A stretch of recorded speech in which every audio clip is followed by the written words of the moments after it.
সাকিব একটা পোস্ট করলে, একটা কিছু একটা লিখলে, কিছু একটা ছবি দিলে, একটা ভিডিও করলে, যে কোনো কিছু হোক, মানে সোশ্যাল মিডিয়া ছেয়ে যায়।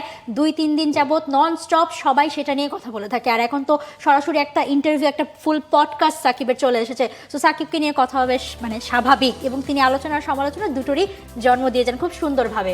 এক্স্যাক্টলি, এবং he is never out of context actually. মানে একটা পডকাস্টের কথা আপনি যেটা বলছিলেন যে তিনি যখন 40 মিনিট বা 1 ঘন্টা টানা কথা বলবেন, সেখান থেকে নানা রকম বোম ফুটবে, সেখান থেকে নানা রকম আলোচনা সমালোচনা তৈরি হবে। এবং এই মুহূর্তে যে ধরনের সিচুয়েশন তার খেলা না খেলা নিয়ে, এবং তিনি নতুন করে নানা রকম আলোচনার খোরাক জুগিয়েছেন যে তার অবসর নিয়ে তিনি আবার বলছেন যে তিনি কি অবসর আদৌ কিভাবে নিতে চান, সে ধরনের নানা রকম আলোচনাও তিনি করেছেন।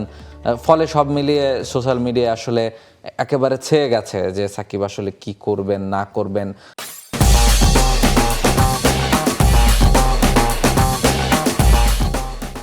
নানা জনের সামনে নানা রকম প্রশ্ন আছে যে তিনি কি আদৌ বাংলাদেশের হয়ে খেলবেন কিনা, খেললে দেশের মাটিতে তিনি খেলতে পারবেন কিনা। তবে একটা ব্যাপার ভালো হচ্ছে যে তিনি নিজের জায়গাটা ক্লিয়ার করেছেন। একটা কনফিউশন যেহেতু ছিলই, ধরেন যে টেস্টের কথা যদি বলি, টেস্টে কিন্তু তিনি বলেছিলেন যে তিনি ওই ঘরের মাঠে ওই একটা টেস্ট ম্যাচ খেলে তারপর তিনি অবসর নিতে চান। সেই টেস্টটা তার খেলা হয়নি। এবং ওয়ান ডে টি-20-র ক্ষেত্রে তিনি বলেছেন তিনি আপাতত টি-20 খেলতে চান না, তবে যদি কখনো বাংলাদেশের প্রয়োজন হয় তিনি অ্যাভেলেবেল থাকবেন। এবং ওয়ানডের ক্ষেত্রে তার যেটা প্ল্যান ছিল, তিনি সবসময় বলেছিলেন যে 25 চ্যাম্পিয়ন্স ট্রফি পর্যন্ত তিনি খেলতে চান, এবং সেটাও তার খেলা হয়নি। ফলে আলটিমেটলি অফিসিয়ালি তো তিনি আসলে কোনো ফরম্যাট থেকে রিটায়ার করেননি, এবং আমরা ধরে নিয়েছে যে তিনি হয়তো বা রিটায়ার করেছেন। এবং সেটাই কিন্তু তিনি ক্লিয়ার করেছেন যে 3 ফরম্যাটে একটা পূর্ণাঙ্গ সিরিজ ঘরের মাঠে খেলে তারপর তিনি অবসরটা নিতে চান, যেটা আসলে একজন কিংবদন্তি ক্রিকেটার হিসেবে তিনি খুব বেশি দাবি করেছেন বলে আমার কাছে মনে হয় না। এবং যে কোনো কিংবদন্তি ক্রিকেটার সাকিব আল হাসানের পর্যায়ে যারা ক্রিকেট খেলেছেন তারা প্রত্যেকে এতটুকু সম্মান আসলে ডিজার্ভ করেন বলে আমার মনে হয়। হ্যাঁ, আপনি পর্যায়ের কথাটা যখন বলেছেন, সেই পডকাস্টে একটা সময় তো আসলে তাকে জিজ্ঞেস করা হচ্ছিল যে এই যে বিশ্বের আরো অনেক বড় বড় অলরাউন্ডারদের সাথে তার নাম নেওয়া হয়, তার আসলে এটা কেমন লাগে। তিনি বলছিলেন যে আমি নিজেকে ওই পর্যায়ে ভাবি না, ওরকম সেরা ভাবি না, কিন্তু সেই সাথে আবার তার সতীর্থ যিনি ছিলেন তিনি কিন্তু আবার ঠিকই বলেছেন যে না, আমি আবার সাকিবকে তোমাকে সেই পর্যায়েরই মনে করি। তো সাকিব নিজেকে নামমূলক মনে করলো মানে শুধুমাত্র সাকিবের ফ্যানরা না, ক্রিকেট ফ্যানরা না, সাকিব যাদের সাথে খেলেছেন, সাকিবের সাথে যারা খেলেছেন, দেশে বিদেশের সবাই কিন্তু সাকিবকে ওই পর্যায়ের মনে করেন। একটা কথা বলে তিনি সমালোচনার জন্মটা আরো একটু দিয়েছেন। তিনি কিন্তু বলেছেন যে তিনি রাজনীতি করতে চান, বাংলাদেশের মানুষের জন্যই তিনি রাজনীতি করতে চান। সো এই কথাটা আরো সমালোচনার জন্ম দিচ্ছে। এক্স্যাক্টলি, আমরা ক্রিকেটার নিয়ে আলোচনা করছিলাম, এবং পলিটিক্সের পার্টটা এখন আবার ডিফারেন্ট, যে তিনি আসলে অ্যাজ এ পলিটিশিয়ান তাকে নিয়ে নানা রকম সমালোচনা আছে, এবং তার বিরুদ্ধে আইনি জটিলতাও রয়েছে, যে কারণে তিনি আসলে আলটিমেটলি দেশে আসতে পারছেন না, সেগুলো তিনি জানেন না। এবং তারপরও তিনি পলিটিক্স করতে চান, এটা আসলে তার পলিটিক্যাল পলিটিক্যাল সাকিবের ব্যাপার। সেই জায়গায় ক্রিকেট শোতে আমি কতখানি তাকে নিয়ে আলোচনা করব আমি জানি না।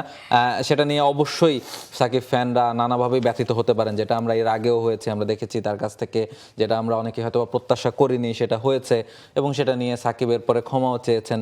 এখন তিনি যদি আবার সেখান থেকে বেরিয়ে এসে পলিটিক্স করতে চান, সেটাতে আমি দোষের কিছু দেখি না। আপনার তো পলিটিক্স করার অধিকার নিশ্চয়ই আছে, কিন্তু সেটা আপনি কোন ফর্মে করবেন, কিভাবে করবেন, কতখানি মানুষের জন্য করবেন, সেটা হচ্ছে ইম্পর্টেন্ট। ফলে তিনি যদি মানুষের জন্য আলটিমেটলি পলিটিক্স করতে পারেন, দেন অবশ্যই তাকে ওয়েলকাম করা উচিত।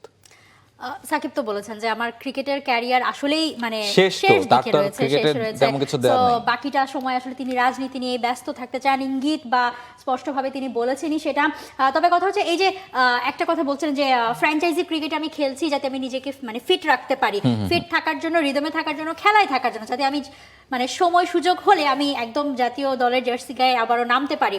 সেই কারণেই বিভিন্ন জায়গা ঘুরে ঘুরে এই ফ্র্যাঞ্চাইজি লিগগুলো খেলা। আইএল টি-20ও খেলেন, ঠিক মানে একদিন আগেই খেলেছেন, তার দল জিতেছে, যদিও ব্যাট হাতে বল হাতে সেইভাবে সাকিব সুলভ আমরা খুঁজে পাইনি। মুস্তাফিজও আইএল টি-20তে খেলছেন। সো মানে আলোচনায় আছেন, ক্রিকেট খেলছেন, বল হাতে আমরা দেখেছি যে খরুচে ছিলেন, ব্যাট হাতে যদিও রিটায়ার্ড হার্ট হয়ে মাঠ থেকে তাকে উঠিয়ে নেওয়া হয়েছিল। বাট সাকিবের কথা ওইটাই যে আসলে তিনি খেলার মধ্যে থাকতে না, আমরা কেন বারবার বলছি যে তার যে দাবিটা সেটা আসলে যোগ্য দাবি, কারণ দেখেন তার সমসাময়িকদের সাথে বা তার পর্যায়ে যারা বাংলাদেশ ক্রিকেটে খেলছে সিনিয়র ক্রিকেটার তাদের সাথে সাকিবের পার্থক্যটা এই জায়গাতেই, অন্য ক্রিকেটারদের আপনি যদি এই মুহূর্তে বলেন যে ওয়ানডে ফরম্যাট, টি-20 ফরম্যাট বা টেস্ট ফরম্যাট বা যে কোনো দুটা ফরম্যাট বা 3 ফরম্যাটেই তাকে দলে নেওয়া হবে কিনা, অন্যদের ক্ষেত্রে হয়তো বা সেই জায়গায় আপনার আলোচনার সুযোগ থাকতে পারে যে না এই ফরম্যাটে আসলে আর হচ্ছে না বা অবসর নেওয়ার সময় হচ্ছে, পারফরমেন্সটা ওই পর্যায়ে এখন আর নেই। কিন্তু সাকিবের ক্ষেত্রে সাকিব যদি আজকে বলে যে আমি 3 ফরম্যাটেই খেলতে চাই আবার, বা তাকে যদি নেয়ার ব্যবস্থা করা যায়, সিলেক্টরদের কাছে যদি অ্যাভেলেবেল তিনি থাকেন, এই মুহূর্তে তো তিনি সিলেক্টরদের কাছে অ্যাভেলেবেল না। আমার মনে হয় সিলেক্টররা দলে নিবেন কি নিবেন না আমি জানি না, তবে একবার হলেও তাদেরকে ভাবতে হবে যে আমি কি সাকিবকে রাখবো কি রাখবো না। ফলে ওই যে ভাবার জায়গাটায় তিনি কিন্তু এখনো আছেন এবং সেই ক্যাপাবিলিটি তার আছে, মাঠের ক্রিকেটও সেই পারফরমেন্সও তার রয়েছে। এবং তিনি যে বলছেন যে 3 ফরম্যাটে তিনি খেলতে চান, আমার মনে হয় যে 3 ফরম্যাটে এখনো বাংলাদেশের হয়ে খেলার মতো ক্যাপাবিলিটি তার আছে, মানে ওই পারফরমেন্স তার আছে। মানে শুধু সাকিব বলে নামের বিচার আপনি খেলিয়ে দিলেন সেটা তো না, মানে পারফরমেন্সের অ্যাবিলিটি আমার কাছে মনে হয় আছে বলেই তার দাবিগুলো আসলে যৌক্তিক।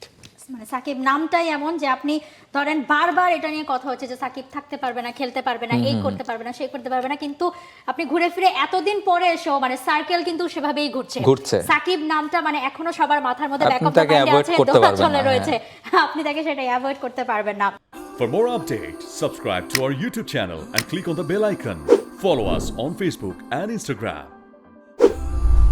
Download T-Sports app to enjoy exciting games and highlights. Visit tsports.com.